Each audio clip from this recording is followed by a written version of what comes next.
why we're here in Rochestown today, this is not just about downsizing, it's not just about Rochestown. We have a number of other developments coming on stream in the next year which will cater for other options for downsizing for people. We want to make the best use of our housing stock. We currently have over 1,000 families looking for larger units, and at the same time we have in the region of 450 people who are in accommodation that is underutilised.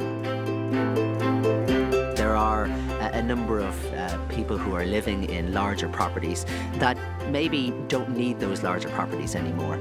And it's obviously all in consultation with the residents. Nobody wants to issue a diktat that they must move. Nobody has to move. But it's certainly for them to be aware that this scheme is available to them. My name is Sheila Gross and we're in number 8 Rochestown House. I moved in about 11 weeks ago.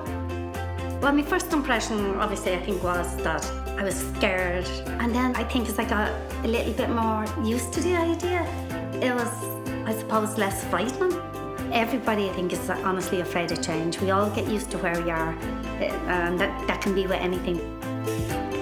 So obviously, if you are downsizing or considering to downsize, you still have your friendship network and indeed your social network and indeed your family network.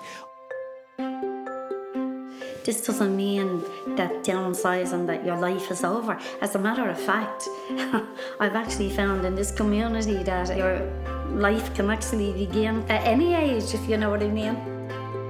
If you want to encourage people to downsize, I think you've got to explain, look, this is not a done deal. Because you're asking about it, we're not going to force you.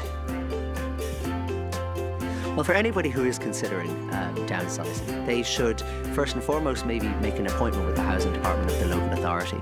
They will be met with somebody who's sympathetic and has experience in downsizing and dealing with people who've done it before. There is no obligation on them to proceed, but they might just want to explore their options that are there. And from that, they can see if it's something they wish to proceed with, or indeed if they might want to do it maybe in time to come. They might want to plan for the future. I understand that people have reservations about moving from a property in which they've lived in for quite some time, but the benefit to them in the long run is that they will have a smaller premises to take care of. Actually, change certainly worked out the better, not just for me. A young father and his son got my place and are actually living in it. This is the best thing ever. I'm sorry, I guess that probably this opportunity didn't come up years ago.